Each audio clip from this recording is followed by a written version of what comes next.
Hey APES scholars, today I'm speedrunning the answers to the 2023 APES FRQs that you just took so you can see how you did. Set 1, question 1, letter A. The control group's going to be group D. Scientific question, something along the lines of, will these GMO green beans produce higher crop yield than non-GM green beans, unmodified green beans in an arid condition? Less water is going to mean less crop yield across all the groups. Probably need a little more detail since it's explained. Look at letter D here. It's going to be group D again, or plot D with the lowest soil temperature.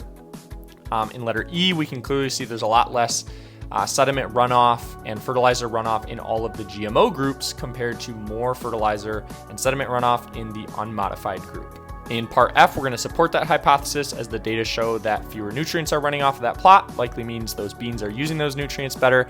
Down to part G, we need secondary succession with a little bit of detail since it's a describe.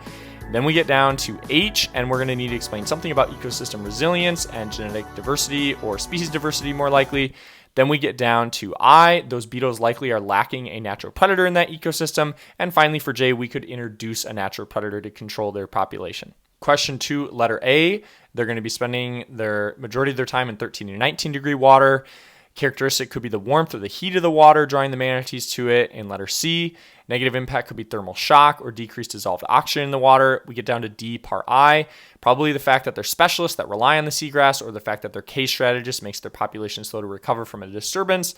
We get to D, part 2, that's going to dramatically reduce the amount of energy available to trophic levels above, especially when you factor in the 10% rule. In E part 1, we could use rain gardens or riparian buffers.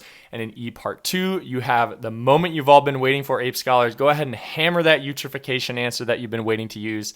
Finally, in part F, the increased sunlight, increased UV radiation is going to lead to faster breakdown of NO2, more tropospheric ozone forming. Part G, that's going to damage the stomata of plants, reduce their photosynthesis.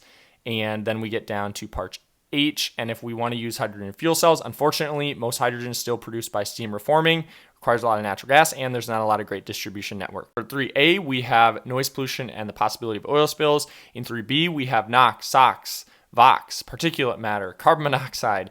In part C, we could use electric vehicles, we could ride the bus, we could ride the bike, my favorite solution. In part D, if you say ride the bike, get exercise, better cardiovascular health, or you could just say reduce air pollutants, leading to less respiratory damage. And then finally for the math, we have 1,300,000,000 or 1.3 times 10 to the 9 grams of gold, $312,800, and finally 680 metric tons of gold ore. Oops. Think like a mountain, write like a scholar.